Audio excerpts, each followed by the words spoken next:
Hey, welcome to the Art Condition Podcast, a weekly show that will discuss the business, community, and often undiscussed stress and mental health concerns of being a professional artist, or even a serious hobbyist. I'm Joby. I've been in the tattoo and illustration professions for 25 years. My co-host is Moose, a data analyst, social media manager, and art agent. If you enjoy the content, please consider visiting the Patreon page in the show notes to help support the effort. Or if that's not an option, please like, subscribe, leave a good review, or just share with your friends. And definitely go visit the links of our guests on this episode. Thanks for listening, and have a great day.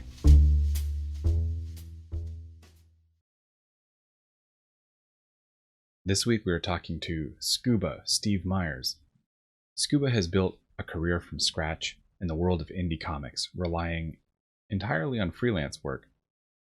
We talked to him about how we got into the world of indie comics and how we started finding work. For a lot of people, when they think of comics, they think of the big publishers like Marvel and DC. But for artists who have a strong passion for drawing or creating comics, there's a whole world of opportunities outside of those mainstream big production houses. This conversation will help us understand more about what those options are and how to pursue them. You don't have to be limited by the intensely competitive jobs of the highest profile titles. There's plenty of work in a variety of other outlets if you know where to look. The only thing you need is your skills and the love for creating sequential art. We also touch on a subject that has been coming up more often, and it surrounds the idea of artists' unions and how artists can form coalitions to advocate for fair pay and fair treatment. During this conversation, we actually stumble on an idea I think could really have some potential. It follows the model of talent agencies and the way that artists in other fields find work through representation. But enough of me talking. Let's listen. To jump right into it, give us a little bit of a background on yourself. How did you get into art, and what nailed you to the floor, made it inescapable? Oh man, well, probably the inescapable thing is probably what got me into it. I just remember drawing from like just a young age. I remember sitting in like a one of those high chairs, old wooden high chairs, and like coloring, and just like that was it, skipping school, playing sick to make comics, because I had an idea the night before. So I was like, well, I'm gonna have to be sick in the morning just so I can stay home and get this idea out, and uh, just getting that bug from an early age. Interesting enough, I've learned that a symptom of maybe ADHD is like scribbling while you're listening to help you be a better listener. And so I was doing that all through school, and I just thought I was getting straight A's all the time, but it was just like so therapeutic to just be always drawing constantly. And yeah, that was it, man. It was just that's always no matter what I was doing, going out, bonfires or hanging out with friends. It was always like just let me see if I can get a sketchbook out here at some point and just start drawing while everybody's hanging out. So might as well get paid for it, right? might as well find a way to make a living with it. And I've been doing that for about 7 years, about full time now. Did you go to art school, or has it all been kind of self-guided, self-educated? Uh, I would say I would say self educated, although I think with that term, like I really want to give a lot of credit to all those people that put videos on YouTube and stuff like that. Lessons like that stuff because I think those are really legitimate teachers that artists can learn from now. It's I don't know if you guys sorry to finish this. I did too. You remember those like 3 a.m.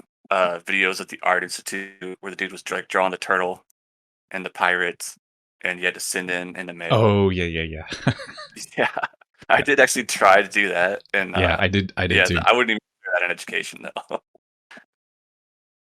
But that's about the only schooling I've done for art besides like the online, which in itself is just a beautiful thing for artists. It's like a university right at your fingertips. People offering affordable or free content. I was gonna say, it's amazing how close the content that people put out there for free is compared to the actual university level education they provide at actual establishments. It's the same stuff. It's just that people don't believe it's the same stuff until they hear it from the person that's actually has a university of or college of next to their name. It's pretty incredible, like the amount of stuff that you can find out there, right? I mean, I know like David Finch, he's got his own YouTube channel. Jim Lee, they've all got content on there, and those are like professionals. Like, what would how much would you pay if you call college Ivy League school was like, hey, there's a professional, one of the highest professionals in their field ever is a teacher here, and you can take their course. Here's a form to fill out for a student loan that you can pay the rest of your life. Yeah. But now you've got YouTube and Twitch, and you're learning from the highest level people. So yeah, it's legitimate, That turtle pirate thing is so crazy. Everybody knows what you're talking about. It's a really interesting cultural phenomenon that happened. And it's so fucking old. Like, they don't do it any. I mean, when was the last time they sent one of those things out? But everybody knows what you're talking about. Right. You know what's funny is I didn't think anybody else had done that. And then one day on my stream, I talked about it, and I think it was Eric Canetti, of all people, was the one who knew what I was talking about. I think he might have tried to get it at some point. I don't remember exactly. I should not misquote him, but I just thought it was so funny that one of the people that I looked up to the most was like one of the best artists I've ever seen. Knew exactly the pirate school. Well, they tried to say that like Charles Schultz had attended their school, and I mean, I never looked into that after the fact. I mean, I was like 8, I think, when I tried to get into it, but that'd be worth following up. If anybody knows what the deal with that is, let us know. You mentioned if they're even still around. Yeah, you mentioned Eric Canetti on your road to professional work and your kind of self-development. Who have been your biggest inspirations along the way? Man, the biggest one by far is probably Joe Mad. If you guys know Joe Madureira, I can never pronounce his name right, but Joe Mad. Anybody knows Marvel Comics, Battle Chasers, Darksiders, all that stuff. Joe was, man, I picked up that first Battle Chasers issue in the comic store, and I'd never seen anything like it. So if you guys have never seen the early Battle Chaser stuff, it was like issue 4. And I don't think the comics world had ever seen anything like it because it was so anime hybrid. But it was right then that I was like, man, I want to draw like this guy. Before that, though, I mean, obviously like Jim Lee, J. Scott Campbell. I remember getting the Gen 13 books. All the comic guys were huge inspirations. So are you Zaidura, of course? I mean, sorry to cut you off, but he's up at the very top, I guess. Sure. Since you're a big fan of Joe Mad, are you also a big fan of like Paul Richards and Baldy Conagen? What was the last one? Baldy Conagen. I don't know. I'm not Baldy really good is with now names. he's a concept artist for Airship Syndicate, which is under Joe Mad. He's their senior really? one. Okay. So check him out Then on our station. I probably am. I'm actually looking him up. Just look up Baldy on our station. There should be only one Baldy with an I at the end. Yeah, the one thing I'm really, really bad about when people ask me names with comic artists and stuff is like I don't know names that well. I just don't retain it. Like we can talk Game of Thrones and I'll be like, yeah, that one guy that did the one thing, Oh, well, at least you got that on me. I don't remember fucking any of it. When I was like really deep into comics, I kept track of the artist names. But what I always kind of felt bad about is like I couldn't have told you one fucking writer, except the dude. Now I'm forgetting his name though. To counter my own point, the dude that was doing X-Men in the 80s, the writer for. Anyway, that guy. That guy, yeah. That guy, yeah. Because that was peak X-Men. So I kept up on that dude because I was like, oh my god, this fucking writing is incredible. It's going to come to me at the very end of the podcast. I'll remember. But real quick, I just want to toss in there that if you're a fan of that style, Paul Richards has a blog up that's still up, even though he wrote it 10 years ago, called autodestruct.com. He has his design lectures on there, and it's my understanding is it's stuff that he's learned and to basically implement like Joe Mad style type of thing. So Okay. that would be one Yeah, place for I'm people to go looking. that's online for free. I'm looking through all their stuff right now. I definitely see the quick kind of sketchy, that concept art that they used for Darksiders and posted a lot. Thank you. Just a heads up to people that are looking through his blog. Note that a lot of it is not safe for work, especially if you go into Babe Lab or in his general blog. There can be some especially lewd stuff, so just be prepared. Don't show it to little kids. Yeah, if you're offended by boobs or you're not old enough to look at them, don't go there. Thank you, Yanni from the chat. Chris Claremont, that's who I was trying to remember. That dude was Yeah. I mean, he's up there with like the best of the best as far as like writing goes. You guys mentioned the artist blogs. I mean, that used to be such a big thing back then too. Blogspot. I mean, obviously, social media took all that kind of away. I feel like, but one guy that was big with the blog stuff was Travis Charest. I don't know if I'm saying that right. I think he had a blog called Space Girl, but he worked on Image Comics. I think he worked on like Wildcats and stuff like that. But he's a heavily super detailed artist. But he's definitely up there in that list of like role model artists. Like his level of work, I don't think he gets talked about nearly enough these days. But he had that blog going like all the time, posting his art and stuff. Kind of miss those artist blogs, but he was fantastic if people want to check him out. Yeah, I miss those blog spots. You could see like what's his name? Crap, I had it and then I pressed the plus button so that I could start talking, and then it removed it from my search bar. Well, the good news is that, I mean, a lot of that is like in Discords now, and there's like so many like amazing artists that like have Discords that you can connect with them directly, and there's like, so it's like, it's not like a blog per se, but they're still like, making like personal content, and they'll do, like educational material, and they'll interact with, their audience and stuff. And I feel like Johannes Helgeson, that was who I was talking of. Yeah, even though social media has kind of taken a lot away from us, I like to think that there's lots of places that there's still good access to that, Twitch even. Yeah. But it was better organized on the blog spots, though. Like you can quickly go through the guy's 10-year history of his practicing versus on a little bit more Twitch. Targeted, right? Yeah. If you look at someone's Twitter feed, it's half memes, no matter who it is, and that's not particularly helpful. You click on the media tab, and there's just a whole lot of cat reaction gifs, and you're like, okay, this isn't helpful for me wanting to absorb their content. I'm just getting a lot of out of context reactions. Right. Yeah, yeah, just kind of scrambled. I can see what that. Yeah, I can see exactly what you mean.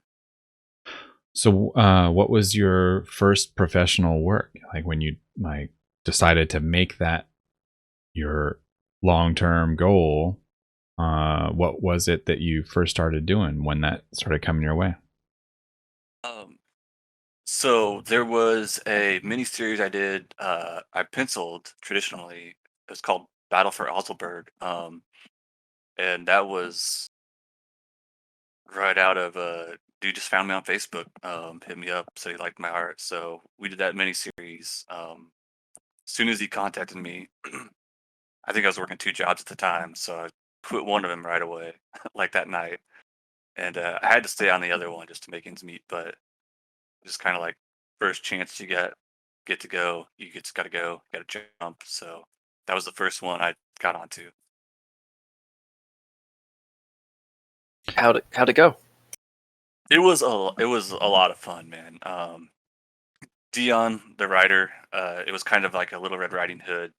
He wanted it to be kind of like Ghibli and Little Red Riding Hood, a little bit more like violent than Red Riding Hood, and a little bit more into the later storyline or whatever. But that whole team was awesome. Lisa Kirk was, you can find her. It's Licca. She's up on Instagram. If people want to check out her art, she's crushing it now. She does these beautiful watercolors. Dion he was one of the best people you could ever ask for, especially to be a first employer. He single-handedly got me out to like Memphis Comic Expo, paid for my table, had me there selling books with them, signing stuff, doing commissions, um, doing podcasts together. He was just on it, man. He was a hustler, and I loved the whole environment. Working with the team, we had an inker, Jeff Morrow, back and then. We had an awesome letterer, Chris Chandler, which nobody talks about the lettering in comics enough. But when you get a good letterer compared to like somebody who's just like, I'll write the book and then I'll do the lettering in MS Paint just to save money. You know, you can tell a good letter, and we had a great letter for that book. So I'll actually type it in chat if that's cool, just in case people want Yeah, to definitely. look it up, because I know the way I pronounce it is probably wrong. And we'll But have I links in think, the show notes afterwards too, for sure. yeah. And if conventions ever open back up, man, I will have those books on hand. I try to take them everywhere because it's still like a huge point of pride that the whole series was like a big family working on it. Conventions are coming back in. I've been talking to a lot of people that are, I don't know about Comic Cons. Maybe that's a different thing, but I know like a lot of some of the, bigger like fantasy and art cons are happening. Yeah, what do you guys think about that? I know the one in KC is here in like a month, and I pushed it off till next year just to be safe with stuff. But I don't know. What do you guys think about everything kind of opening back up? It's great for people that have vaccines. It's a nightmare for those who don't and don't want the vaccine. So Yeah, this is talking from a United States perspective. I can't talk for areas that don't have access to the vaccine. But yeah, people that can get the vaccine and choose not to, it's their own problem basically at this point, and there's nothing anyone can do to force them, and because there's no law to encourage or enforce vaccines. But for at conventions specifically, I imagine con crud is going to be amplified because it's now going to be, instead of just con crud, general some flu going around or some cold, it's going to be COVID, and you're going to get people dying because of they're going to conventions. As far as numbers coming out, people that the death rate for people that are having that from COVID after mass vaccinations, 99% of them are people that are unvaccinated. So that means it's still going to be a risk for you. It's going to be a lower risk, but still going to be a risk. yeah. I mean, Yeah. would you guys? Sorry, Joey. Go ahead. No, I was just gonna say, if you're vaccinated and you're in a relatively low risk group to begin with, like I just use your best judgment on what you think is right. And I mean, dare I say it, common sense. It's like a big part of that. But common sense doesn't really exist anymore. It's uncommon now. I'm still wearing a mask when I go indoors in public spaces because I don't want to wait for the next variant to emerge that happens to be evading this vaccine. Yeah, the masks don't exist here in Missouri anymore. I've realized. I think I'm the only one wearing a mask. It's just a mask, you know what I mean? Like, I feel like it's just I put it on. It's not a big deal, but like, man, I cannot spot a single mask when I go to the grocery store anymore. It's kind of crazy. I Me just neither. panic. But the difference between Maryland and Mississippi is Maryland is like 90% vaccinated, and Mississippi is like what 20% vaccinated. Yeah, I don't even know what we are. I think Missouri right now is we have like one of the highest Delta cases. So back to the convention thing is like going to that. It just feels like it feels so dicey. Like even, I mean, I don't know what you think, Joey, from a artist standpoint. Would you throw money down on a table right now to risk it with limited capacity, or just even not knowing if people are going to get out there, or do you think people are itching to get out and get to conventions and it's a good idea? Like, I won't speak to what's a good idea because I don't. Okay, That's fair. that's not like for me to say. Oh, and maybe we forgot to mention this. Moose just kind of drops off every now. His Discord disconnects. He'll be right back. He's already back. So He gets mad anyway, at us and leaves. yeah, like I mean, I won't speak to like what's a good idea for anybody, like other than myself, I guess, and like what I feel is like responsible behavior and like a safe choice. Yeah, if it was limited capacity, and I'm vaccinated, and like in my area the variants aren't like as much of a threat, I wouldn't feel uncomfortable going to like an ECC or something like that, in my area. Traveling is maybe like a little bit different, because then you're like, okay, now you're like in taxis or Ubers, and you're on a plane, and then you're in a convention, and you're in a hotel. So you're stacking on like a lot of things that are now like adding to those to the situation. So yeah, traveling, yeah, maybe, I don't know, but in like a local regional kind of thing, I would feel a lot safer about that. Yeah, yeah. I mean, you're right. The stacking on thing is a really good point because not just from a risk standpoint of health when you're stuck in a flying tube, but financially, if that convention doesn't hit like it used to, then man, now you've got all those extra costs, right? Yeah, that's a How really big good point. how big of a part of your career was going to conventions? It wasn't huge. Emotionally, it was huge. Emotionally, that was that first convention I went to that Dion got me out to. Man, I was so lit up like a Christmas tree. I was just I found a place where I wanted to be the rest of my life, type of thing. Um, Financially, I it was hard to break even. It was I don't know if Joby, what your experience is in that boat, but some artists crush it, and I really hurt for those artists the past couple of years. They have I know some artists that made their living doing that, but it wasn't me. So it didn't really hurt me. In fact, I think it probably helped me to just rein it in and not lose money. But yeah, man, I hurt a lot for those artists that had their entire way of life, fun, and finances just shut down. So I understand having to go to it now. You know what I mean? Having to try to Like you get said, back out there. it's like there's a dichotomy of artists: the ones that crushed it at conventions, and that was a major part of their career, and then there were those who were trying it and not succeeding, and it ended up being beneficial for those who were trying it but not getting anywhere with it this year when it was shut down, because then they could take not just the money but the time to invest into other areas. Exactly. Yeah, the time to just be like, okay, I gotta slow down and just study. You know what I mean? Now I can just study. I don't have to worry about a print or a sticker. I just gotta study now, and I'm stuck for a year doing this. So that's what I got, right? Yeah, for me, I never for the freelance illustration side of things, I never got into the convention circuit to begin with. For tattooing, there's a lot of maybe different motivations or reasons for tattoo conventions, and why a tattooer would go to them, and what all of that would be about. So I won't bore people with the details of that, because unless you're a tattoo artist, it could be relevant, but maybe less so. But conventions are, being part of your freelance career.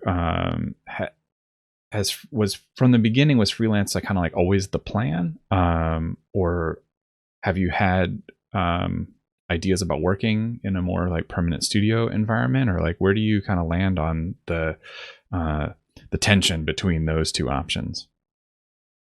The plan was always actually just comics. When I got into it, I don't even think streaming was a thing on Twitch as far as art. I think maybe Shticky was around. I know the first artist I saw stream anything was Onips. If you guys don't know her, she's an awesome artist, and she kind of that was a person that actually made me want to stream and even like adapt some of her art style too.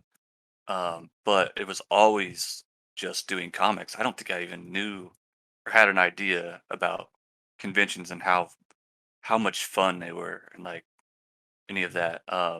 Or even thought about freelancing much. I think I had an Etsy shop where I did some birthday gifts and the stuff you do, draw somebody's pet.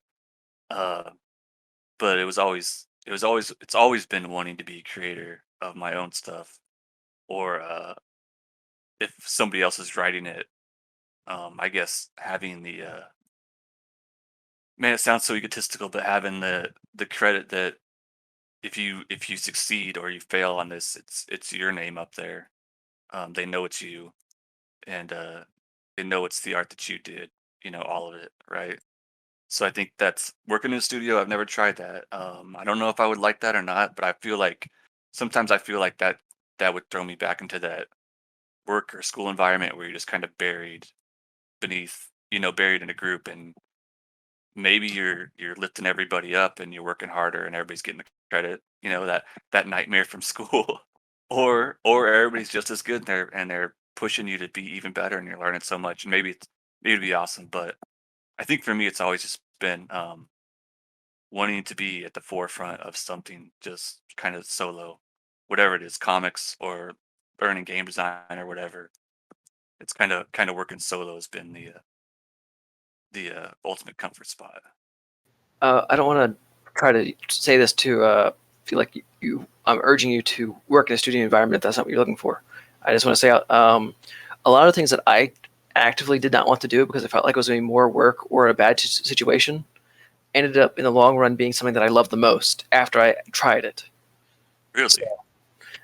Like when I was in college, I did not want any I did not want a career that would have me have any responsibility.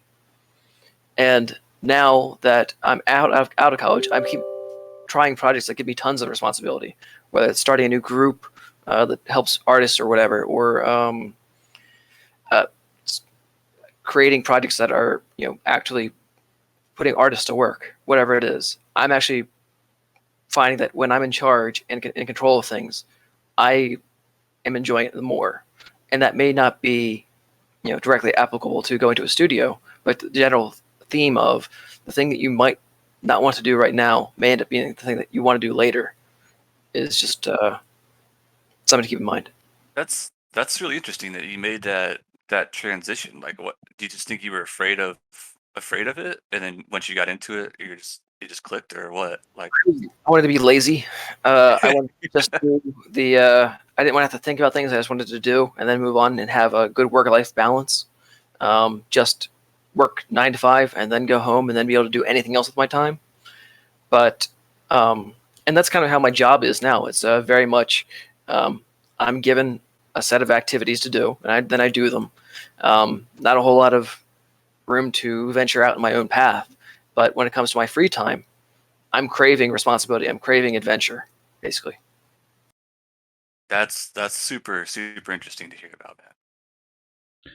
Oh, I should mention, since John Lee just mentioned this is turning into a Moose interview, I'll stop talking. But if you do want to hear a Moose interview, this Thursday I'll be on Jay Axer's podcast. I'm enjoying honestly hearing you guys' opinions, separate from my own, because this is a huge learning experience for me. Yeah, they want you to talk more, man. They want you to talk more. This is it. I'm gonna sit this one out, Joby, and Now we're gonna switch it up. You're gonna start interviewing Moose now. right. I got the Barbara Walters notepad out. Yeah. So as a freelance artist, who is sort of like actively kind of, well, not avoiding permanent studio work, but it seems like you kind of like you found a good groove that's at least like working the way that you want it to work for now, getting it done. How do you put yourself like in front of the people that you need to in order to like get gigs and stuff? Lord, I still don't know, man. But you're well, you say that, but you're doing it. How's it worked for you up to now? But you know what? I think I had this talk with Moose, and I've had this talk with you too a little bit about the freelance stuff. Is like, and sometimes it just feels like you don't know how you're doing it. You're doing it, but you don't know. I mean, you're just throwing things against the wall on Twitter, on Instagram, on Facebook, on Reddit. I mean, I'll use everything I can to just post stuff, and I think for you too, and we both stumbled into the D&D market, and however that happened for us, I think once it's kind of like that pet drawing market where once you get one, the ball just keeps rolling, right? And that's actually been a fun freelance avenue to go down, because I think at least I've known with Critical Role, I've kind of got a passion for it, developed a passion for it, so that's been a lot of fun. But once you start getting one of those gigs, I think that everybody in that community starts sharing your stuff. And that's the thing that I don't think enough artists tell you about, or I don't know, instructors or whatever. return clients and how important one single return client can be worth, you know, 100 or 200 to 300 followers on social media can't even add up to one good return client. What they do for you. So that's kind of how I'm getting things out there. I guess is just that one client that talks to another client that's a friend that talks to another client, and it just builds out. I think the interesting part about the D&D market specifically, and I don't want to say it, but also the pet market, there's like planned obsolescence in there. They're not the subjects of the art isn't going to be it's going to last forever, so they're going to eventually be replaced with a new character from a new campaign, and or maybe they start up a second campaign while they're still doing the first one, and they want more art. So that's where the repeat clients come in. But Yeah, as I've to go ahead. never wished death more on a D&D character than when I need that paycheck. I'll tell all my friends to roll bad because I need that paycheck. You can just reach out to their DM, be like, "Hey, I need so and so to die tomorrow. Right. I have bills to pay." How do you feel about a total party killer right now? Just throwing that out there. I got 4 clients in your game right now, so Maybe slip them a 5 or something. I was gonna say Right. you got to be on the take with them, like like greasing Oh, Pizza's palms. on me this week. 100%. You could start a whole like network, a private Discord channel for DMs to join, where you like give little kickbacks for Yeah, every. yeah, right. Like like the opposite of a Patreon or something like that. Just where you're sliding them a little bit more. Evil. Deathreon. That's right. It's fucking Only brilliant. kills. Oh, instead of OnlyFans, I like it.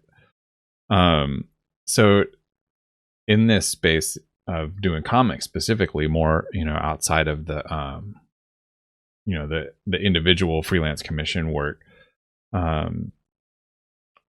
what are, if you were kind of interested in studio work, what kind of options, or do you have a sense of what kind of options there are outside of the standard giants? If someone's like, because I think about the illustration world, and everybody kind of like puts a few of the big monsters on the pedestal. There's Wizards of the Coast, there's Riot, there's Blizzard, and then like as far as like big like industry names, there's like these pinnacles for illustration. And then in the comics world, it's like there's Marvel and there's DC and Image, and a few of those.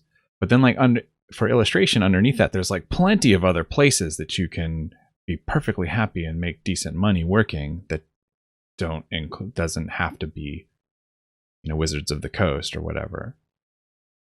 For comics in like the indie world, like, is there something similar? Are there like, what would the options be for somebody that wanted to find like studio work, or weren't maybe even like necessarily in trying to like hit the grind of competition, trying to get a gig at Marvel? Man, like with comics, I would say with comics, if people didn't want the grind, it's just a bad field to go into altogether. If that makes sense. Well, let me 'Cause clarify. anybody who's ever done comics. Okay, Sorry, yeah, let me go ahead. clarify one thing. Not that they don't want the grind of like the drawing and the work, but that they're kind of turned off maybe by the level of competition that might be involved in like trying to reach, trying to get a job at Marvel or DC, where Okay, they're totally down for the they just want passion of like the something work. smaller. Yeah, like smaller operations, more indie places. Like,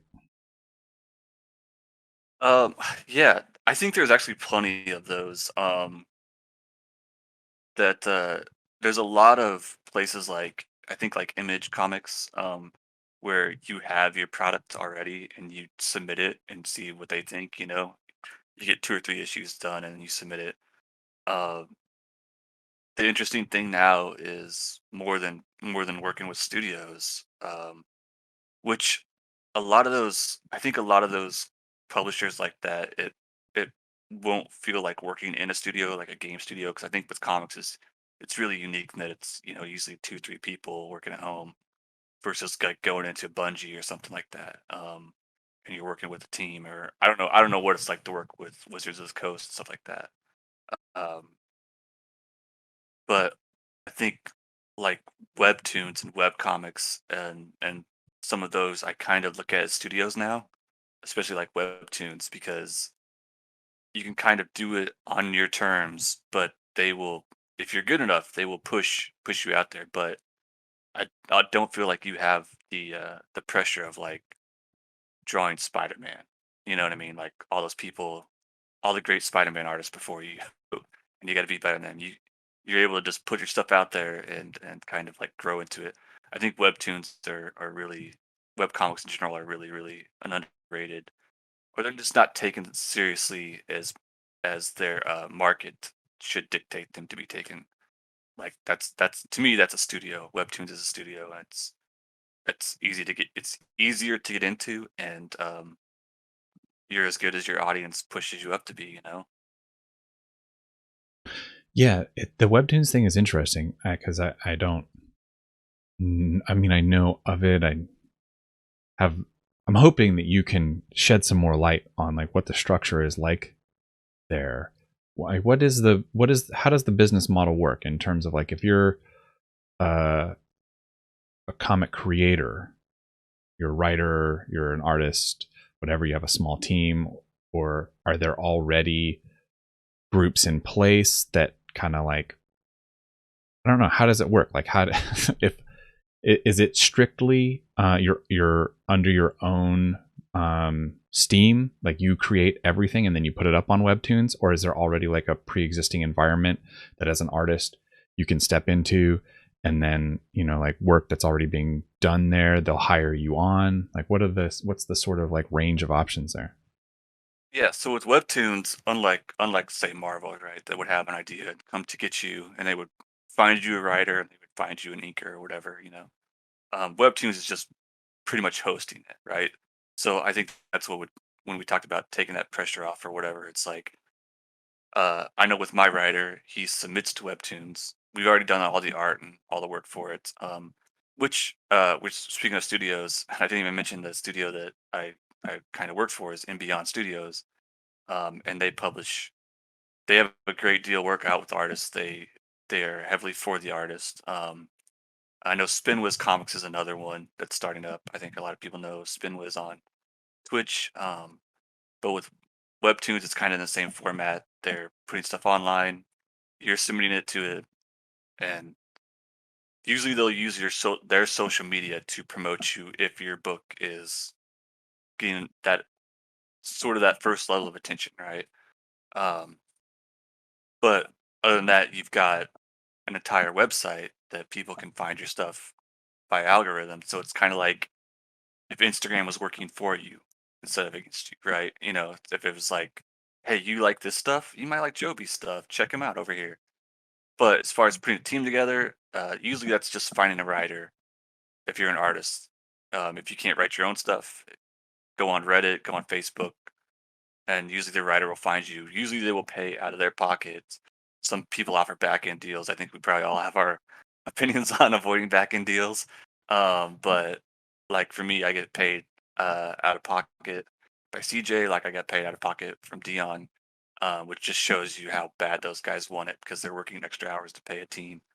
But then we put it up there. We put ours up there for free, and we don't make revenue off of it. I think you got to be kind of a high tier to make revenue off of it. I know Tapastic used to give like 10 cents per thousand views for theirs. I don't know what Webtoons is at higher scale, but I think they do have some revenue sharing. A lot of people will just throw their Patreon into their comic book links, right? So they'll use Webtoons as a hosting platform. And there's their Patreon or whatever. You can support them, but Webtoons will help them kind of get that traffic going.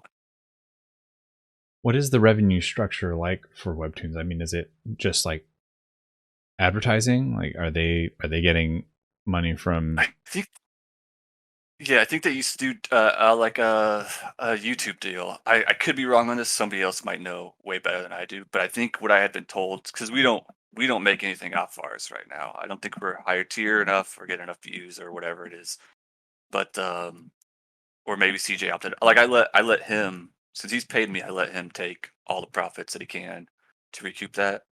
So I don't actually know. But I think at one time somebody had told me they were kind of like YouTube, but you kind of had to get up the ladder to make anything decent off of it, which is kind of what YouTube's doing now too. They seem to be raising the bar on where you're monetized and stuff.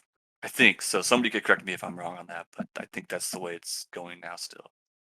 So, how does the pay for the artist work? Like, is it per page, per ink, per pencil, per color, per lettering? What are the rates, and like what are the ranges?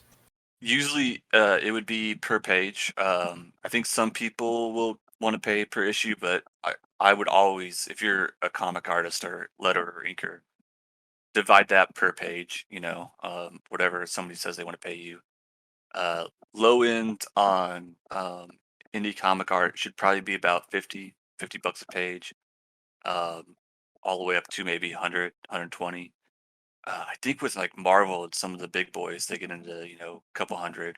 Um, so that's like a day's worth of work usually, unless you're like Greg Capullo and you're a beast and you want to draw 3 pages a day because you can, because you're awesome. But yeah, it's all over the place because there's just no real structure. I've seen some stuff. I think you guys are probably familiar with what the deviant art market and the Facebook market has kind of done to prices. And I've seen people asking for $10 or $20 a page, and just they will do a whole entire page for that much. So I try to stay low end, absolute low end. I try to tell people 50 bucks a page. If you can't make 50 bucks a page, you honestly are probably better off just going and working somewhere and then coming home and working on your dream project. So If you're going to be, that's to clarify. That's for pencils, inks, and colors. that would be $50 a day. yeah, that's a good point. That would be for whatever your job is at the time. I would not do pencils and inks for 50 bucks a page if you're doing traditional. I'm doing digital, so I would count pencils and inks as the same thing, as line art, right? So divide it up. Lettering goes often cheaper, and inking goes often cheaper because you are doing a little bit less time strenuous work. But coloring and the penciling or line work, if you're doing all the line work, those things are usually priced much higher, and they should be, because How it's many much. how many pages a day is like what ranges? How many people can do how many pages per day? I would say, like Jay is saying, two pages a day is really good. I think 1 page a day is probably what's expected of professionals at Marvel and stuff. Um, if I'm doing like out where I'm at doing indie stuff and commissions, where I make more commissions, I if I do 2 a week, it's okay, because my focus is on those D&D commissions right now, which like that just takes priority.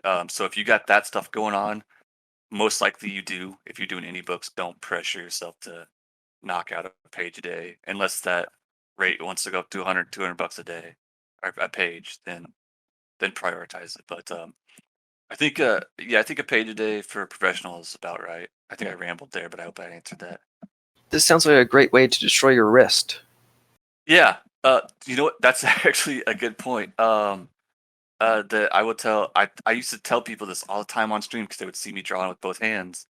Uh, I'm a lefty naturally drawing, but I learned to draw with my right hand because I destroyed my wrist doing that. So I would say, especially if you were young, try it, and you think that if you want to make this a career, do everything you can to be ambidextrous. Like even as you get older, right? Like I just had a buddy blow out his shoulder playing frisbee golf, and so like he can't do nothing. He can't do anything right now, So it's like just train yourself to be a workhorse. I know that that's not a healthy mentality, and a lot of people talk about it. But train yourself to be able to do that. That way, you're not gonna, be laid up from the little injuries that kind of get you. The advice I had heard more often was learn to draw from your shoulder and your elbow rather than from your wrist and fingers. Yeah, I've heard that too. I never really could figure that out. Probably because I saw all these people that were talking about it were always painters, to me, and I was always like a line artist trying to get in there, draw an eye from my shoulder, like like it just didn't really work for me. What worked for me better was just I think the whole idea with that was stay relaxed, right? Yeah, Jay, which is I think it's better for painters. Well, that's But interesting because Paul Richards, who we mentioned earlier, he was on the podcast and he was teaching a course for both Joby and Steve Sketches, and he was teaching them to draw from the shoulder because he felt that that would get the more smooth lines, the more energetic lines, rather than the more uh, writing letters lines that you get from using your fingers and wrist. So yeah, I have a well, take. I have a take on this if I can interject. yeah, No. go. I think that So, you know, sorry. no, it's all good. There's if you're the more gestural lines, certainly like sketching, the big movements, the big shape construction lines are from the shoulder, and then the more detailed, the more granular you get in your detail, the closer you get to your fingertips. That's sort of the movement funnel, so to speak.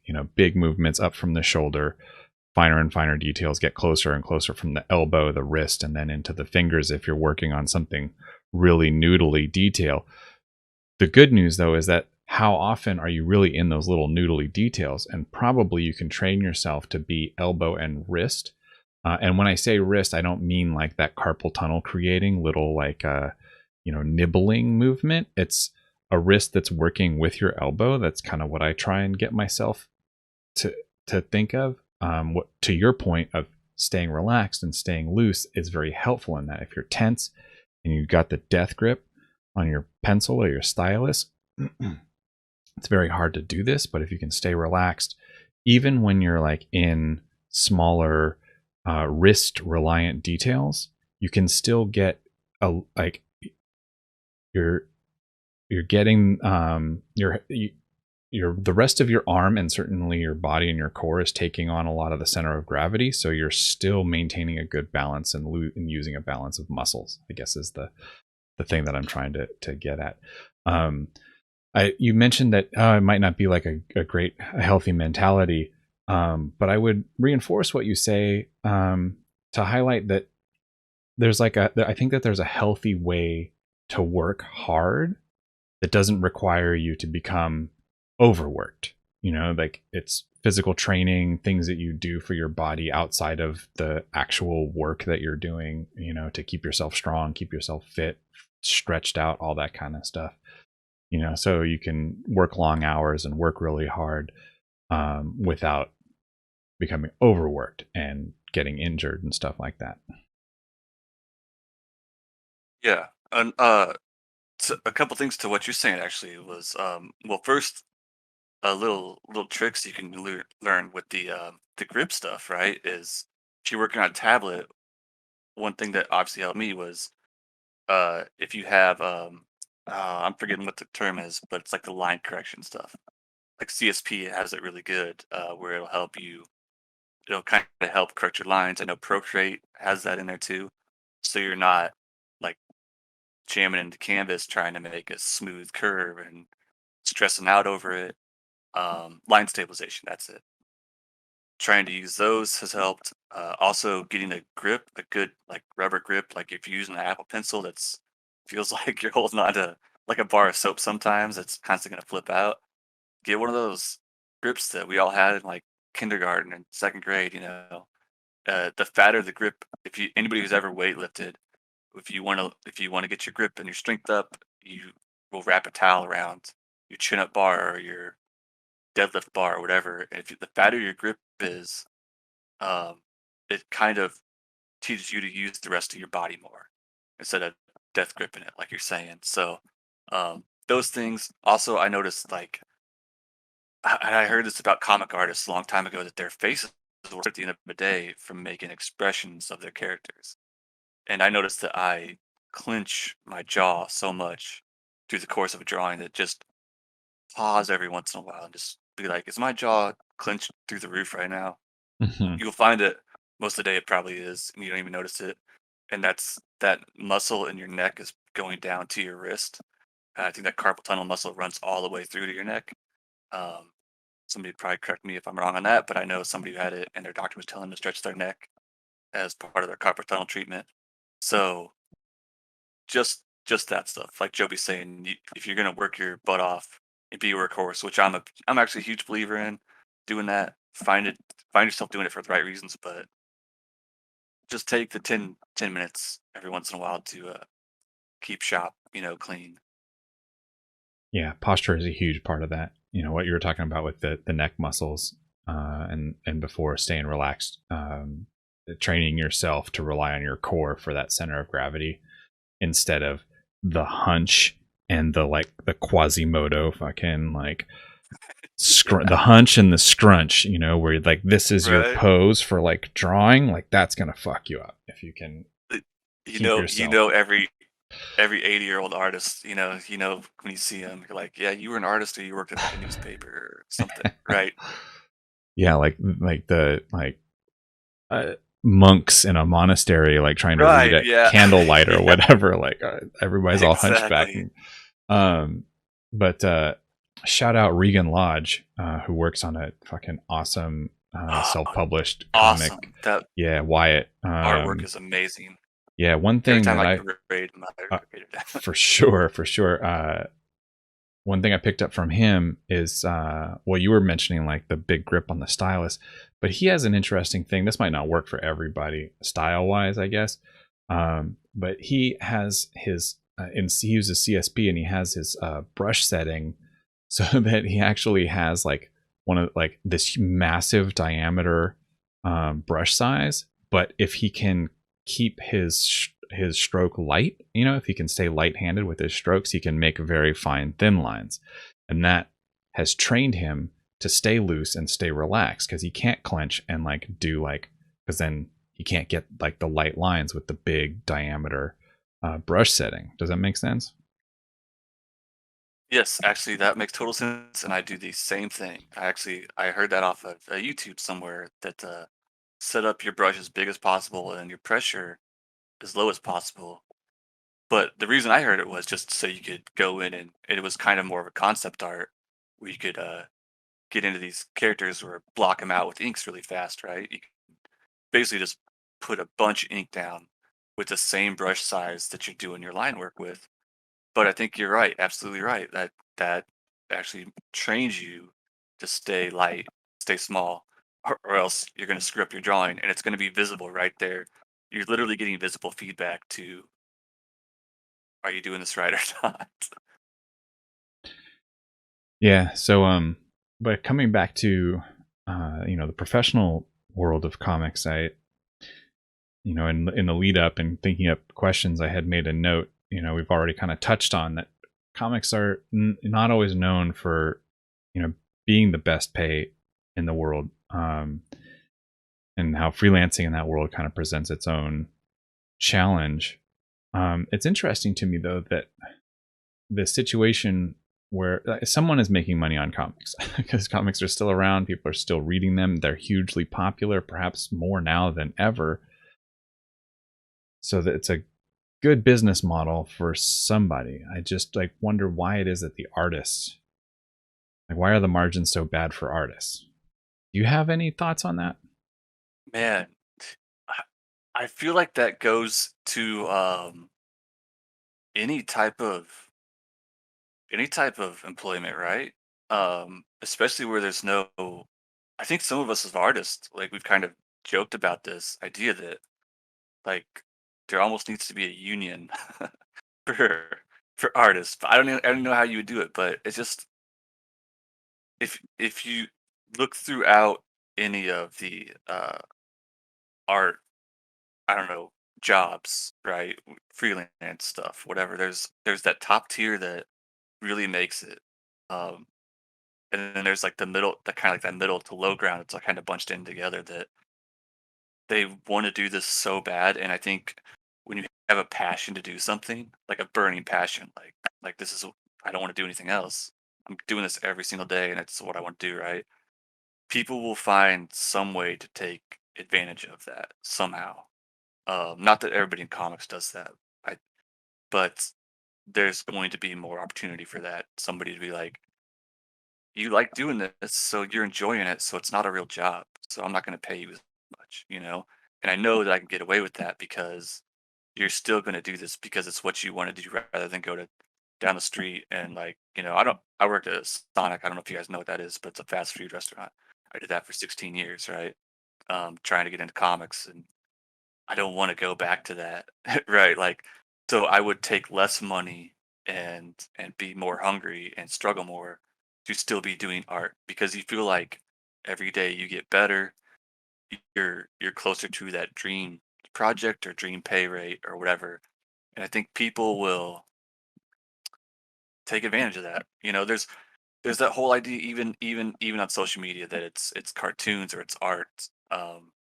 So why am I paying you for it if you like doing it?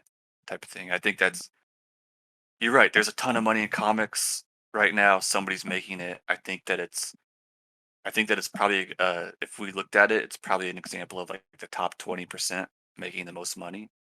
And those are usually the books like how long was people on Walking Dead or Invincible um, working on those projects before they got picked up, and are they making more now after the pickup of TV syndication? It's like, Probably not the artists. No.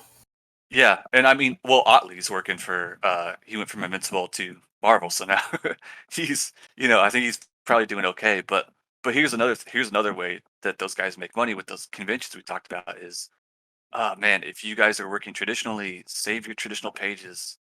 If you can print stuff out, I know that I think Domo, I think he does his layouts, and then I think he prints them out and then inks over him. That way he has original pages. So there you can sell your original pages to double your income. You can pretty easily double your income, whatever your base page rate is.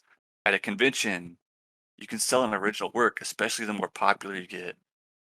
You can sell it 2 or 3 times, maybe even whatever you're making. So that's a way for comic artists to make that money up is never let a publisher claim the rights to your original work. Always hold on to that. Real quick, going back to the idea that there's always somebody else that's willing to do the work for less. I don't know if I mentioned this on the podcast before, but there isn't a whole lot of overlap between sports fans and artists. But one of the best analogies I can come up with was what's happening in the NFL sports with the cheerleaders. There is not a whole lot of competition for. There's not a lot of competition for the NFL in terms of their cheerleaders. Like they have a monopoly on the highest ranking where cheerleaders want to work. So it's basically like the Marvel. It's the Wizards of the Coast of cheerleading. So, and there's a lot of girls out there who want to cheerlead. So what ended up happening is these people have terrible contracts. They end up getting unpaid overtime on weekends and nights. And the response from the NFL is basically, if you don't want the job, don't take it. And the pay is terrible. It's like minimum. I don't want to say it's minimum wage, but it's approximately the minimum wage. But there's still people want to do it, even though they're being treated terribly, even at the highest level. So it's like they're paying for having the passion instead of being paid for having the passion. Right. That's a good point. And honestly, I mean, I'm sure you know about the cheerleading thing that the injuries that come with that. I think for the longest time the NFL wasn't even picking up their health insurance because they were almost considered part-time employees. There was something about that I had read or watched. Like they were making just nothing and they were getting no. That's the business side of things, and everything will get cut as much as it can get cut to save a rich person. I don't subscribe. I don't want this to come out as like eat the rich because I really don't subscribe to that because I know a lot of wealthy to do people who are genuinely good people trying to give back. But there is a point where I think people have to get fed up and say, "No, I'm not. You're you're taking advantage of people so you can make more and more and more because they love doing what they're doing." And yeah, it's weird. It's up to us to be the ones to say we're not going to do this anymore. And maybe you're starting to see that come out of this pandemic, where people not going back to work until they get paid what they're worth. Um, and I hope that can somehow translate into art. I don't know how, but I hope that people will say, if you're only going to pay me $20 for this drawing of you and your dog, I'm just going to eat that $20, and hopefully all my peers will eat that $20 too. And we're going to work on a passion project. I'm going to I'm going to make a design for my Redbubble store. And at least I'll be happy doing that. And you know what? Maybe in 5 years, that store builds up with all that time I spent into it, and I'm making passive income on that. I think one of the biggest problems with the art community in general, with the freelance market, is the people that are undercharging, but they have amazing quality of work. They typically are they're living in Brazil, they're living in Thailand, they're living in Indonesia or something like that, where they're able to live off of $500 a year or something incredibly small, that let's say $200 a month. That's more realistic. And now that after COVID, these people are able to possibly be able to find jobs at American companies that are now allowing people to work remotely. So what I'm hoping is going to happen is, now that they're able to make $50,000, $100,000, $150,000 a year doing the same thing, that it'll spread throughout the rest of the community that, hey, this thing pays better. We can make more money than we were previously doing. Why aren't we charging more? That's what I'm hoping is going to happen out of this. But we'll see.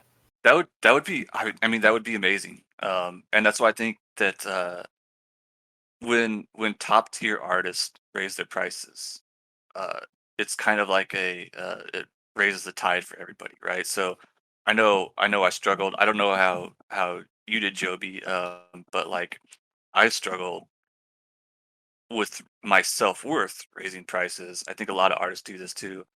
Like, am I worth that? But the thing that actually helped me more than anything was that I have to raise my prices for other people. Like, once I got that mindset going, it's like that helped me raise my prices. And the funny thing was, I have been nonstop busy since then. Like, I have always had a commission full list since raising my prices, but it took learning that if I don't raise mine, then they can't. This person trying to make it, they can't raise theirs to my level or above mine, right? Till I do it.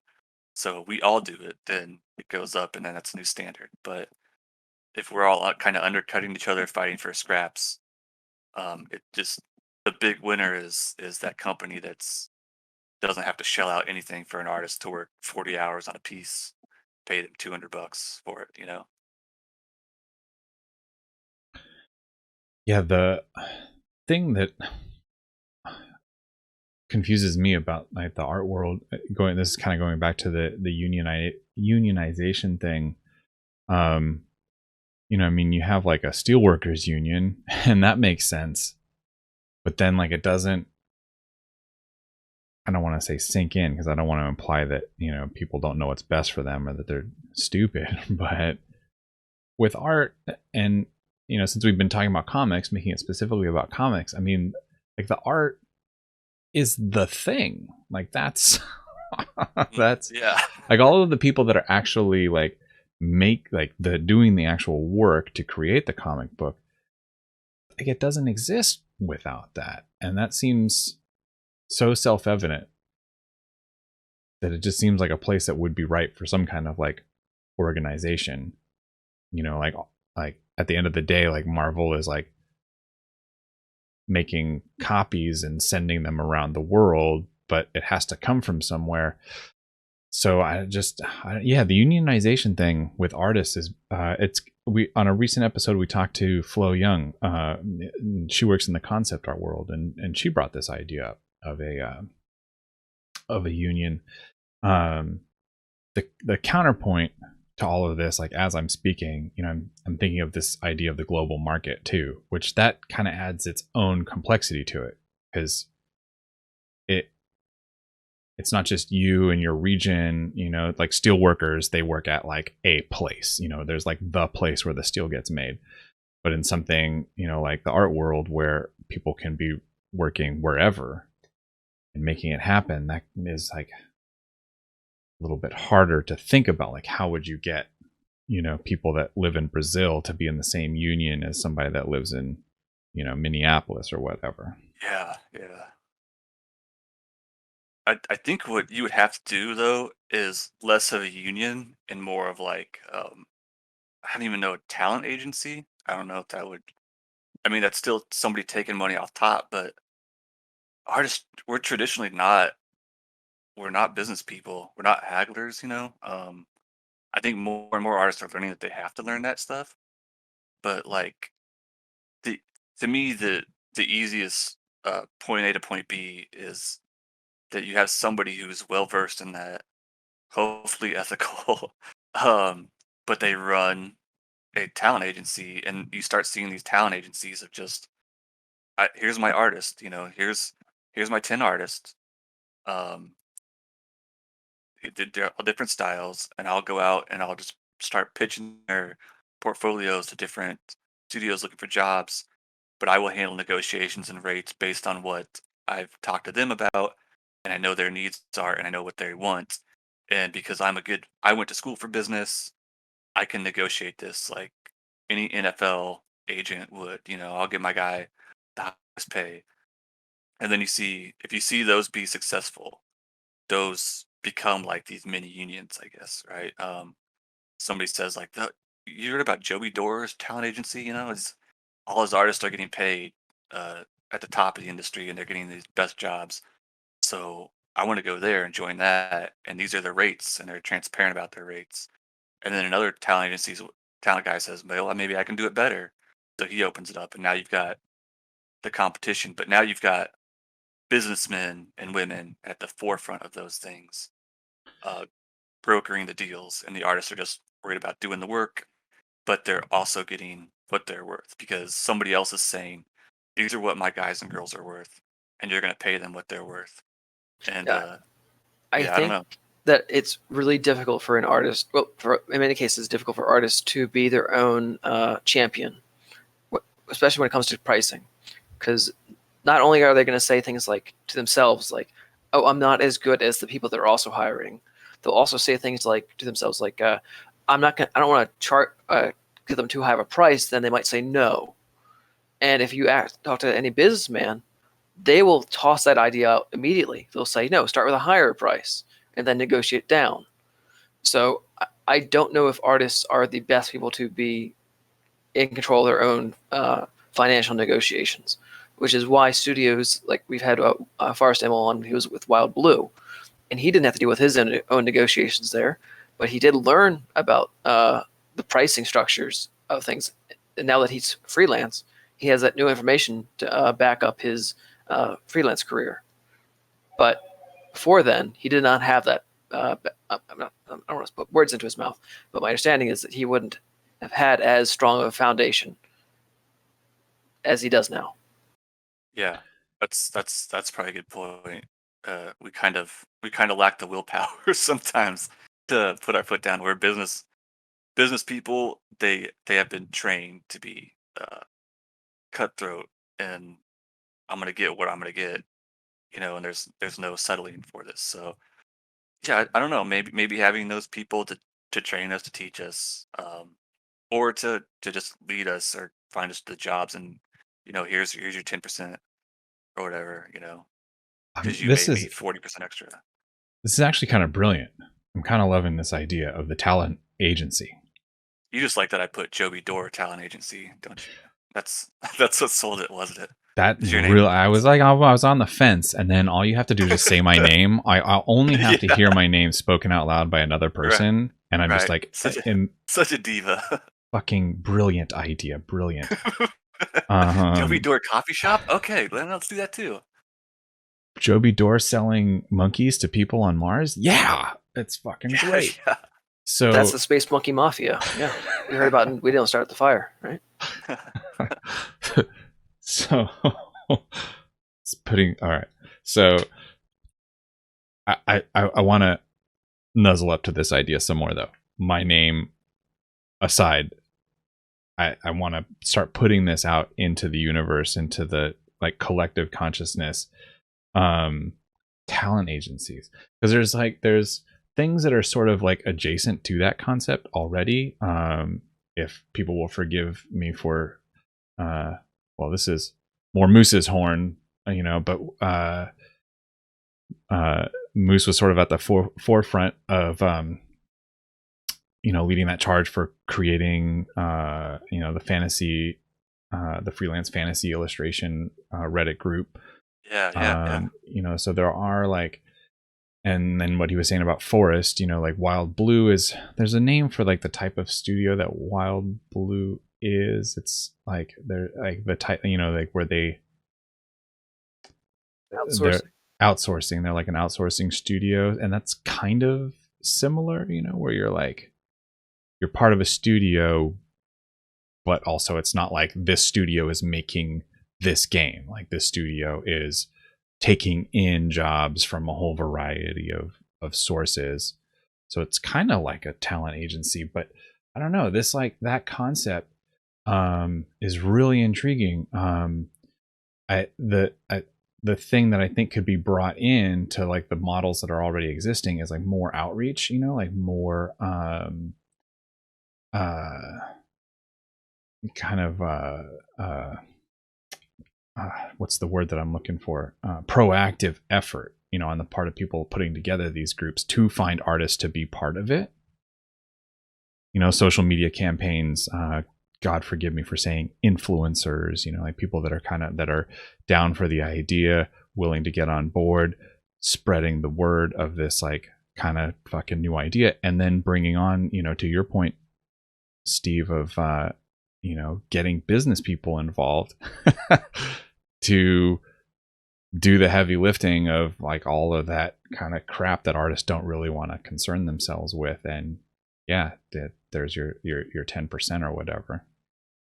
Yeah. Well, I know that there are some, like there's Essential Sequential, because we talked about Kennedy earlier. I think he gives his art to somebody at Essential Sequential, and they have Domo might have his art on there too, but they have a lot of comic artists, and I think they will find commissions for people.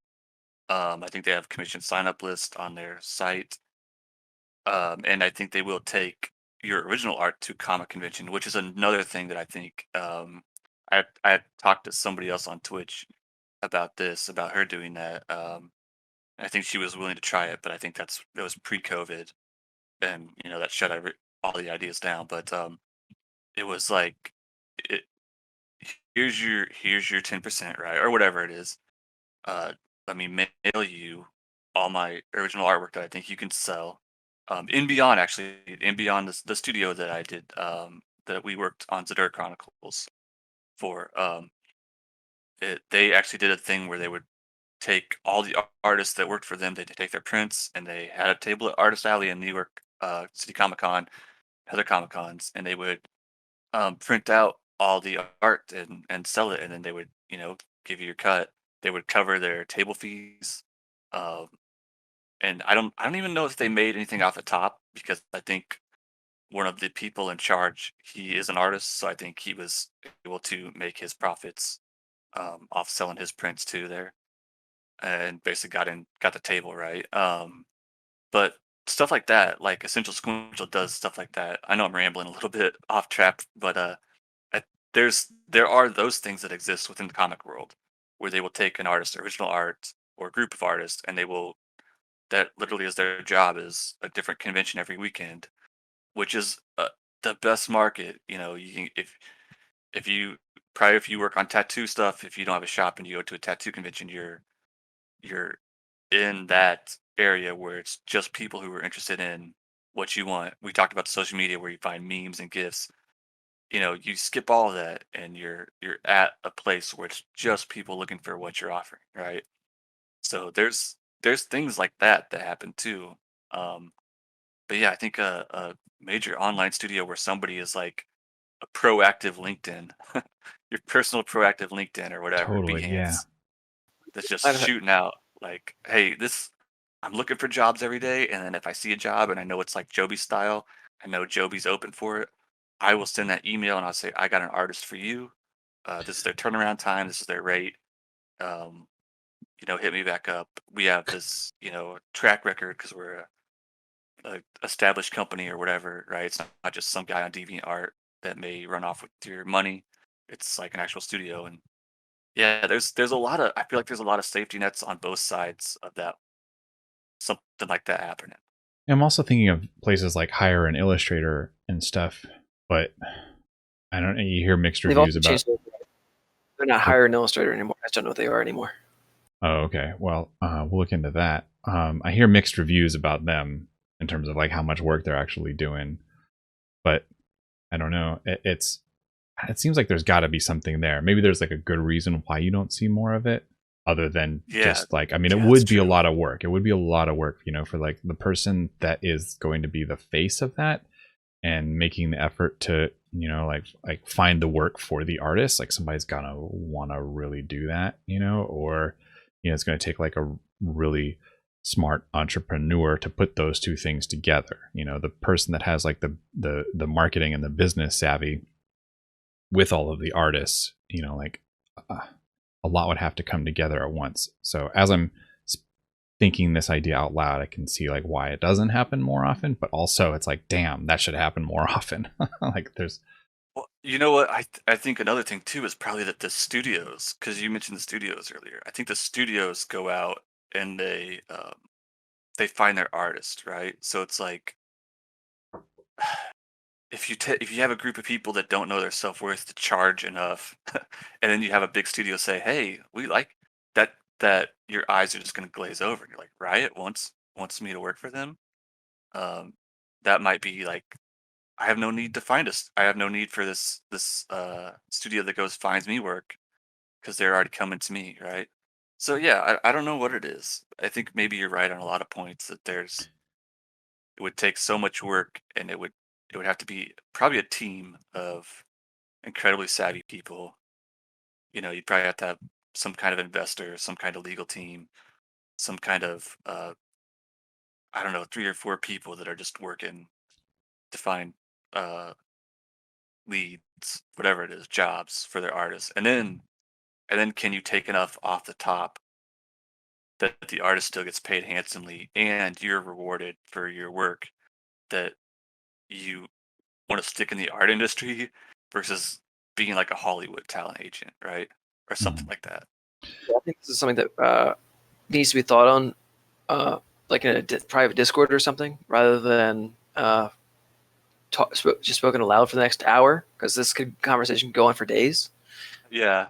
I think it's a good conversation, but you're What are right. you It could. What are you trying to say, Moose? I'm not. I'm going to say we have about 45 minutes left when we have a lot to cover. Oh, I thought we were going for 24 hours with the interview. I had an idea for bringing it back around. Don't worry. Have faith, man. Have faith. Sorry, I'm an atheist. There's so many places I could take that. But so plans to continue in the comic book world, Steve. You said before it's always been comics, and that's sort of like your passion.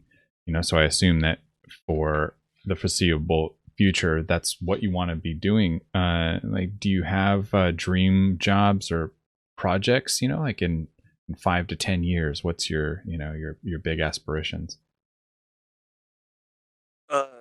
I definitely have my own stories, but I was never a very good writer, which is kind of the awesome thing about Twitch is I've hooked up with some people who are amazingly talented. Right now, I'm focused on the current books, the Zaidura Chronicles, and I'm just kind of trying to be just kind of trying to get the art to elite level, I guess you could say. Um, I think I think once I feel like I'm there, I know that's probably like a trap in itself. All of us artists do. Once I'm good enough, uh, once I'm good enough, then I'll think about that dream project. But yeah, I think just being better. I think we talked about playing around with the 3D modeling stuff. I've been getting into learning Blender, sculpting, and trying to do that. And maybe now is probably an easier time than there's ever been to make your own games or make your own short movies or animations with all the stuff out there. So that's a little bit away from comics, but I think thinking lots of ways about tying those two things in somehow. Maybe visual novel games, stuff like that. That's kind of been on my plate at the forefront. Is like, what can I do in terms of taking this comic and making it more animated or more publicly accessible to people who don't like comics but like these types of stories. Before the podcast started, we touched on this briefly, and and you mentioned that you had some more thoughts on it that would be worth saving until we were live. It was a brief conversation about producing educational material or doing educational work as an artist. So I'm kind of curious, what your experience with that has been in the past. What are your thoughts for the future of that? Do you want to do more of that? What does that look like? Yeah, dude, educational stuff. I mean, it just seems like the thirst for knowledge is the one product that everybody will buy into, right? Um, you look at YouTube, TikTok for a while, TikTok was just maybe like a year ago, TikTok for artists was blowing up, and it was you could teach somebody in a minute video how to draw a hand, and get 30,000 views or whatever on a video, right? YouTube same way, but then monetizing that with PayPal's or not PayPal's, but what is it called? Patreon. Kofi's. Yeah, Kofi. Patreons and Kofi or Coffee or however it's said. YouTube monetization, Skillshare even is huge. I think that everybody has a different way of teaching too. I thought that I could never offer anything with teaching until I was doing critique streams. I think it was every Wednesday we would do like the entire 5 hour stream was just critiques. And I really thought I had nothing to offer people. And this is something to say to everybody that's listening to this is your style is what you have to offer, right? Um, just because you don't think you're Proco or Raw Straws or whatever does not mean that somebody's not going to attach to you and gravitate to you and learn something from you better than anybody else you could have taught them. And hearing that really makes me think a lot more about how everybody should try to teach. Um, Not just the fact that you learn better when you teach, and I think that's kind of a proven fact by now, that you actually retain material if you're teaching it to somebody. But there are people that just they want your product as knowledge, and they might find something in your style, your voice, the way you talk to them, the way you take time with them, better than anybody else can do. And so there can never be enough teachers because that's ultimately that's our evolution as a race, as a species, is learning shit from the people before us, and yeah, I don't know. That's a big market, I guess. Is my big take on it is that everybody can try to teach and see what happens. If you don't think you're good enough to get a comic job or whatever, or any other job, or you don't know how, you can pop up a YouTube video and share your knowledge, and somebody might just grab on to what you have to offer. The funny thing about this is, while I totally 100% back people financially monetizing their educational content, I'm also thinking back to all the really unskilled artists. I'm just going to put this nicely, that made educational content and put it on like Twitter or YouTube or something like that, and totally let everybody astray. But at the same time, I'm thinking the people that are listening to this podcast are professionals, and they should consider possibly monetizing their educational content. I mean, you could even come up with like 60-second tips and put that on your TikTok, and then link, say, towards the end of the TikTok, for the full tutorial on this or the full lesson on this, check out my Patreon or my OnlyFans or my Ko-fi or whatever it is. I actually did the 60-second thing. I was doing the 60-second tips thing for a while actually, because I thought that was perfect for TikTok, and be like, hey, here's the longer video on YouTube. Check it out right here. Um, and with the one thing about, I actually that's a good point you brought up about bad content. And like I was studying some Blender stuff last night, and there's there was an add-on that I really, really wanted to look good, and it was $30, and I was like, it's a little bit out of my range. What if this sucks? So I didn't go into it, and I think that's a people's big hesitation with a lot of Patreon stuff. But I think that's where like the offering free content, but saying here, if you want to support me, here's my coffee, or my Kofi, or here's my Gumroad. I've actually done pretty well on Gumroad for not pushing it by just putting out my line work to color, and I don't put a price on it, but I put a suggested amount of $5, and I would say about 80% of people will pay that $5 I for it, think with right? the suggested price, people think that that's the required price, so they just put that in. Yeah, But it's that's yeah. good enough. I think that's probably possible, but you know what? They're doing it, and ultimately, it's still. I guess it's still free if they feel like it's too much of a risk or they won't like it. They can come back and re-download it and pay for it, which is what I like to do with a lot of stuff. Is like, just let me test this out, and then I might even pay you double what it's worth if it's that good, right? Because I believe strongly in paying for it. Where do you promote your Gumroad? Because I did a little bit of stalkeriness, before the interview, and I didn't see it. You didn't list it in any of your links, and I didn't see it come up. Like, how do you direct people there? How do they find it? I promoted it a lot during my Twitch streams. It's actually in my link tree, just because you run out of room on Twitter posts, pin posts. So most of my stuff is in my link trees on my main page of TikTok, main page of Instagram, main page of Twitter. I'll keep the main social medias like out of it, but because I only have the coloring book pages on Gumroad, I don't push it super hard. If I had like an ebook or something like that, I would make that absolutely like a main page because I actually think that that's a really good way to do stuff. Is like, here's my suggested price of what it's worth. But if you can't afford it, I understand, and I just want you to have this. Have And you that did really well. have you not tried?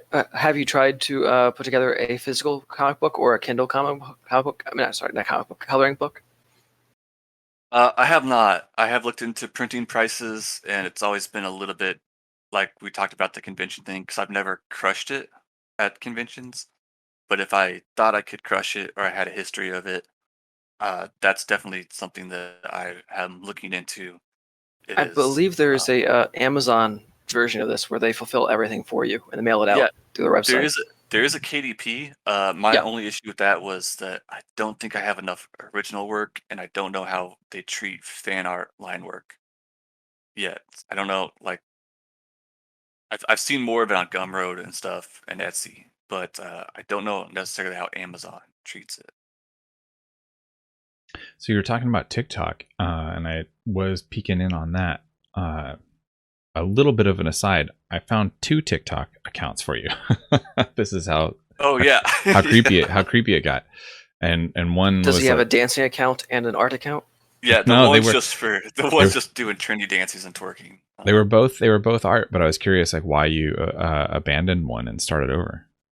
Oh, okay. So actually, the funny thing was TikTok had the way that they hooked people was kind of evil but smart.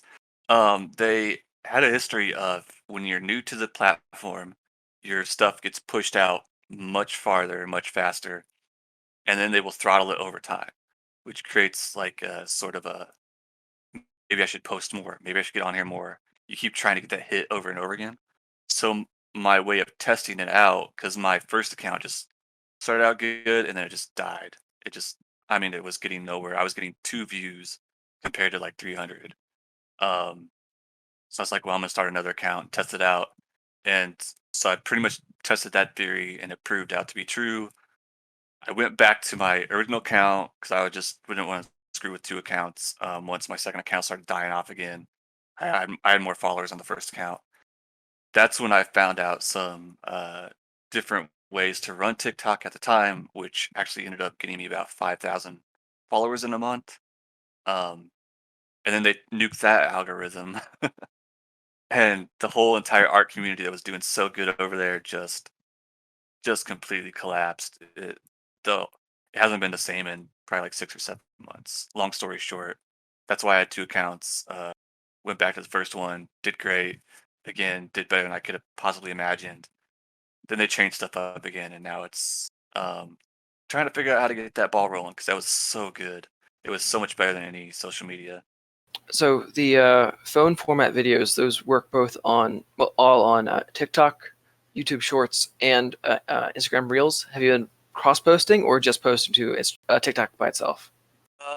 I just kind of focused on TikTok. I did a little bit. I didn't do YouTube Shorts. I did Instagram Reels a little bit cross-posting. Once in a while, those would hit really good, but I think if you guys know anybody or knows the fight with Instagram is you lose more now it seems like than you gain.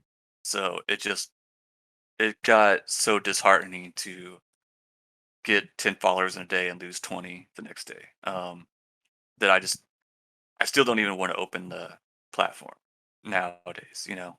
So I just focused on TikTok. I would suggest also look into YouTube Reels, sorry, YouTube Shorts, because evidently YouTube has been pushing hard YouTube Shorts. Okay, that's interesting. And also, I'm just doing the short version of the Spiffing Brits videos. In addition to YouTube Shorts, you want to use the community features, like run polls. It could just be choose one, A or B, and that could be the entire poll, and it boosts your discoverability in the YouTube algorithms across all platforms, whether it's full YouTube videos or YouTube Shorts. Really. What does that look like though? Like, what are you polling exactly? Like, how does that work? Literally, you could just say, "What do you like better, the letter A or the letter B?" And then you just want to get interaction, basically. Yes, that's it. Okay. And all right. You're thinking about this too hard, Joby. Okay. It's not supposed to be something that. It's just for the computer, the algorithm to feed it, basically, right? I'll worry about this later, because you could, in theory, come up with a better question like, what do you think is more important, honing your art skills or honing your business skills? And then have people respond by that. That's fine. But literally, it could just be A or B. And does that come up in those little, like, how they're doing like little like blog snippets or whatever when you're scrolling your home screen? I have no idea. All I know is that actually, I think that may be the case, but I don't scroll on my home screen very much. But I have seen that happen, so that's possibly it. But in general, it's just they want to see who's using YouTube's features, and then they promote those people that are using those features. That's it. That's what Instagram does. I've heard a lot too. Is that I know that you can put that little slider on your stories. There's like a little slider with a smiley face. People can play around with it, move it around, and I will get 2 or 3 times more engagement on my stories if I have one of those in there. It's just kind of an exhausting thing to constantly feel like you're playing a little game rather than just posting your art, which is probably why we're all bad at marketing. we need a marketing agency that enjoys doing that stuff. But I've heard that with Instagram too, is that the more of your different features you are using, especially their new stuff when they push it out, the more they will value your account because they want that stuff to be seen. Yeah, there was that one article we mentioned a few times in this podcast. The why your reach or your engagement sucks on Instagram recently, and it was the one of the guys that worked at Instagram telling an artist how much activity they were expecting of them in order to promote their account, in order to feed them more followers, and it was more than that artist was comfortable doing. It was like going live several times a week, reels several times a week. Stories every day, a post every other day, or post every day, that sort of thing. And it was just overwhelming. That was like an entire career, right? Yeah, exactly. It's a job, man. But I guess that's their money ticket too, you know. So, Well, and then is that all the new stuff you guys were talking about too? By the way, or do we want to talk about that? So that was the new. So the new stuff is actually that they announced they are going to deprioritize posts on Instagram. They said, "quote unquote," pictures. Posts. We are no longer an image sharing website or an image sharing app. That was their quote. Yeah, they're still going to have it. There was a Twitter thread by some marketing dude or PR no, dude. It's the CEO of Instagram. Oh, that's the CEO? Oh, see, I'm stupid. But it's like the guy, and he's talking about all of like what the new features are going to be, or like what their new priorities are going to be. And he like listed 3. Can't remember what the middle one was, but the 3 that he listed, it was like creators, and then the second one, and then the third one was video. But then he spent the most of his time talking about video and like how Instagram was like really pushing in the direction of video, and you're left scratching your head. Well, what the fuck do you mean by creators? Because creators, that's everything that's on Instagram is creators. So you're supposedly you want to prioritize quote creators, but now you're doing all of this shit that makes it that much harder for them to get any kind of benefit. There was like 500 comments on this post, and not one, like I took the time to try and find like a positive or like an encouraging or like somebody that was trying to like rationalize the benefits of this decision. There wasn't a single one. I don't know if they were all like scared off and didn't want to comment, because there was just like such fucking brutality in the comment section.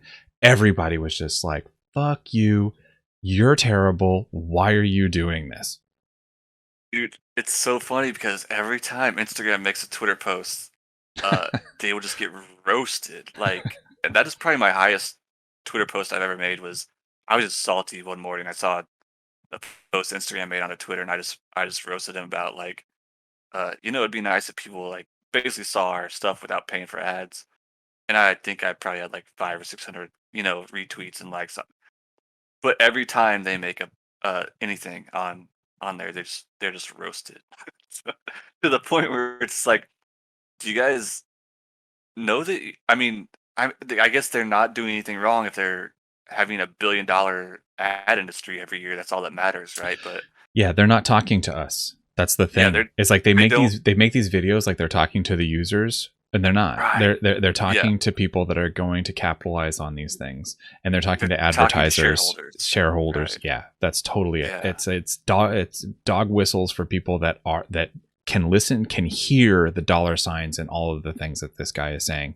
It has nothing to do with anything that is good for the actual users. Yeah, The short of it is social awareness. Sorry, Moose.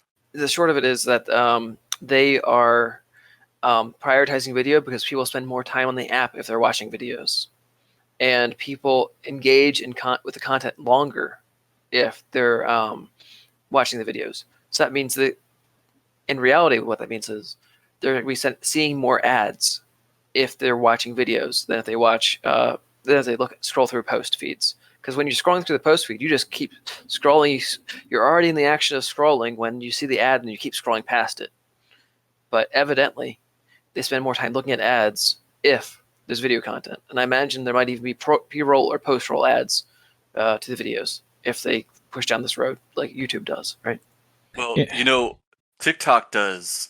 What TikTok does is, it is pretty ingenious because they will make their ads, but not TikTok's ads, but people who make ads for TikTok, they make their advertisements like a TikTok, so you are literally watching it for 5 or 10 seconds before you realize it's an ad.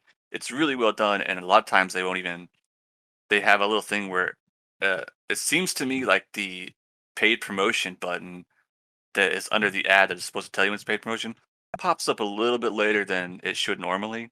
So you're just thinking you're watching a TikTok, and somebody's talking about something that they love, or they're making a goof on it. And I think that's probably what they're seeing is that success, and that's what you're going to start seeing on Instagram is these sort of organic advertisements that you don't know it's an ad until you've sat there and watched it for 15 seconds, and then the paid promotion pops up a little bit later, and you're like, oh, okay.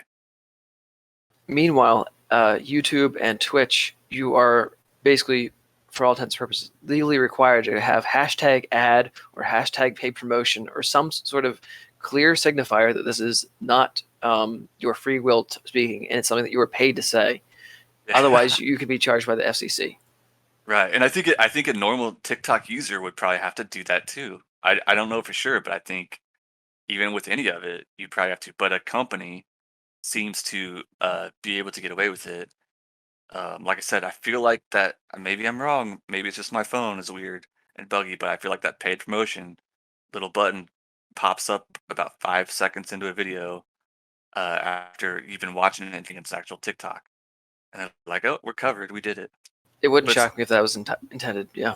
yeah, it's clever. I mean, I can't even hate on it. It's clever, but I think that's probably why Instagram's doing what they're doing. Well, in a couple weeks, we're actually going to have Dave Cave on, and we're going to talk to him about Instagram for a while. He's had a lot of success on Instagram, so we're curious to talk to him more about that. And I don't know, I've thought of it as the conversation that you hear between somebody that thinks that Star Wars sucks and somebody that thinks that Star Wars is awesome. And Yeah. even the person that likes Star Wars is like, no, I understand that it sucks, but you still have to understand like why it's awesome. But that's in a couple of weeks. Coming back to YouTube, you mentioned a little bit of that earlier, and I found your YouTube also, and it seemed like you had gotten some pretty good hits there. But like most of the other artists that use YouTube, it's sort of a periodic consistency that you have with it. Like I could tell that like, Yeah. okay, you had like a big chunk 5 years ago, and then a big chunk like 2 years ago, and a big chunk like Right. a month, 3 months ago. Where are you Yeah. at? Where are you at with YouTube now?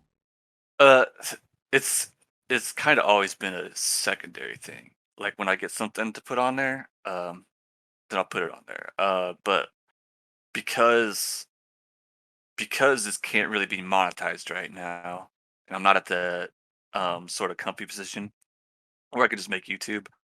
Um, but maybe, hey, maybe that's part of the flaw, right? It's just not thinking that way. But the focus is more on studying, and even with we talked about it a little bit about Twitch, staying away from Twitch a little bit more. You get to focus a little bit more on study and like, okay, I clearly need to get better more than I need to I don't know, make content. But maybe that's the wrong mindset. Now you got me kind of thinking like maybe content is what keeps you in the game to get better, rather than getting better to hope that somebody's like, all right, now you're good enough to make uh all the dream projects and all the dream money you wanted. Oh, I Well, would definitely advocate for a healthy balance of both. I mean, yeah, Yeah. I don't think it has to be one or the other. Certainly the motivation to improve, like kind of like knowing where your weak points are and focusing on them, it is important. And I think that there's a high degree of value in, dedicated focus, and that might work different ways. I wouldn't say that there's like a prescriptive method that is like guaranteed to work for everybody. For you, it's like, okay, I'm going to do this like hard charge of output, then I'm going to step back out of the public eye and just focus on myself for a while. Do the Eagles retirement tour 15 Right, times. right. And and some people, they might need to go, lock themselves in a hotel room for like 3 weeks or whatever, and you do focus on some kind of project. So it's like I think you gotta like be honest with yourself about what is going to work. And maybe, some people are good at having this continual output and using that as leverage to improve. There was like, I heard it once said that like your studies should be part of your next masterpiece, so it's like, it's not like you study. Okay, now I'm good enough to make like a bunch of masterpieces. It's like, okay, here's this idea, this thing that I have conceptually. What do I need to study to make that happen? And then you kind of repeat that cycle for each iteration of quote unquote, I'm using the term masterpiece, but I think you know what I mean, like not Yeah. whatever the pinnacle goal is or whatever. Kind of like identify Right, with what are the right. pieces that you need, kind of like what you're doing with Blender. What are the things that I need, the tools in my belt that I need to make this next level happen, and how do I do that? Mhm. Yeah, I guess that actually makes me want to ask you guys a question when you talk about studies though. It's like even with output on social media that artists feel like they can't keep up with. Uh, Man, it's so weird because we think of terms of masterpieces and that final project and hiding everything away until that point. But I more than anything, I love seeing artists' studies, and I will eat up studies and sketches more than I probably do a finished book. And I don't know how do you guys think about that? Well, I mean, artists do sell copies of their sketchbooks, right? That's not Yeah, uncommon. yeah. Actually, that's to the point. Is like I own more of those than comic books. Yeah, I think some of this is a question of where you want to put it, because depending on who you talk to, they'll tell you like, oh well, my sketches don't do good on X platform, and then somebody else will be like, well, my sketches do really good on this one, but not all of these, and that's going to be different for for each person that you ask. I love seeing process as well, and I find just personally, like I find that that Twitter is good for that. In terms of like keeping a presence, or if the intent is to post to kind of like keep people engaged and keep people aware of what I'm working on and kind of continuing to tell that story. Twitter is good for that because Twitter is much more forgiving and open, it seems, to like unfinished product. And I semi regret using the word masterpiece. I mean, I was talking about something that somebody else had said, so it's not really like my word, but I also like to encourage people to not think about like, well, everything has to be a masterpiece. It's like there's work that you do before you create something that's like super polished and like highly refined, that is valuable and people want to see it. So don't like, I would encourage people to like not get hung up on that, that like it has to be the best thing that I've ever made before I show it to anybody. There's a spectrum, and I think that there's places that you'll be able to put those things, no matter really like what they are. Does that make sense? Now I kind of rambled around a No, little bit. it makes total sense, and I guess I feel like I maybe hopefully haven't taken up too much time here talking about it, but there was a really good quote in a manga, like a how to draw a manga book or something I had years ago when I was a kid. It said the amount of time you spend drawing a page, that reader's going to look at it for 3 seconds, and they're going to be mostly looking at the eyes and faces of the characters and the words, and they're going to get the emotional impact of it. I think we've all seen art that's maybe super appealing to us. Like I look at Joe Mad. Ludo Dulabi is another guy who works on the Darksiders and Hearthstone stuff, and he's on Twitter. And he'll post his sketches up, and I will stare at those, and I will just absorb every line in those drawings. But most of the time, those masterpieces you're trying to make, it's just once you get the story and the emotion of it down, it's done. And I don't think we think about it that way. Like, uh, and maybe that's why sketches can do so well too, because you can get you can get 10 times as much stuff out of your mind and create it and keep going with it. I was working on a Blender project even, and man, I just spent forever on these little tiny bricks, and the final render of it is just like people didn't really probably look at that. That time I spent making a dagger, trying to render this dagger and get it all shiny with texture map on there. They just looked at it and saw, was it a cool room? Did it tell a cool story? Did it give them a feeling? I could have stopped there once that feeling was complete, and that would have been that quote unquote masterpiece, and nobody would have looked further into it because once we get the emotion from it, that's all the human experience really needs. It's like that emotional saturation, and it's done.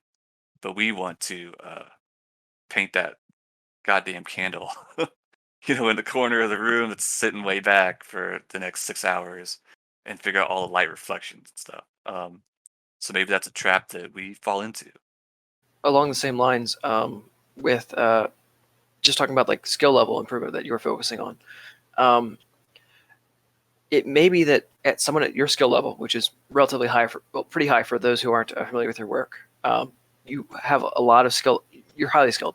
Let's just put it that way. And so the areas that we think that you would need to spend your time may not actually be the most effective places to put it. Like it may be someone for you, or someone that's a high skill level, to find someone that's in the area that that they want to pursue, and ask them, like as a mentor type of figure, what do I need to work on to get to where I want to be? Then have them help you find that direction, so that you don't think, oh, I need to spend more time working on perspective, but have them actually say, no, your perspective is fine. What you need to actually spend your time working on is whatever it may be. That's a really good point. I remember Greg Capullo said on Twitter, I think it was Twitter, or maybe he had a YouTube. Capullo and Todd McFarlane actually have some great Comic-Con lessons they did at conventions. If you guys go look for those. But I think he said, go through comics and look at how many times you see whatever it is you think you need to be learning versus how many panels of a comic will you see the face and the hands and maybe like the upper 3/4 of the body. It's not that you don't need to learn the rest of it, but there's that 80-20 rule to everything. It's like, if you can get what an 80% of a comic book would include, then you're doing it that much faster and that much better. So that's actually a really good point that you're bringing up, is like focusing in on whatever it is you want to be doing, and then what is the few things that this whole industry or skill set that you see over and over and over and over again that the elite people are doing. Not the small things; those will come later. But let's get the big things in there. And as far as you can mix that in with social media also, like once you have your direction, or if you're still continue on the same direction you are now, you can let your followers in on it. You can say, hey guys, I feel like I need to work on X. Here's me going to be working on X for the next few months. And then mention that in every single post that you make that's in that series. Say, hey, I've been working on blank. You can check my progress in my prior feed. But here's the next installment here. I thought I did blank. This is the thing I need to work on next time. Yeah, that's probably a good point too, right? Just narrowing your focus down in general probably applies to a lot of stuff we've said, is becoming a specialist and not running into burnout and getting the most out of your mileage. Well, and then repurposing it. Yeah. That being said, I I always like to advocate for the jack of all trades too, because that's a place that I often find myself, or not even so much like a jack of all trades, but not wanting to commit to like the thing, like this is the thing that I want to do, or this is the thing that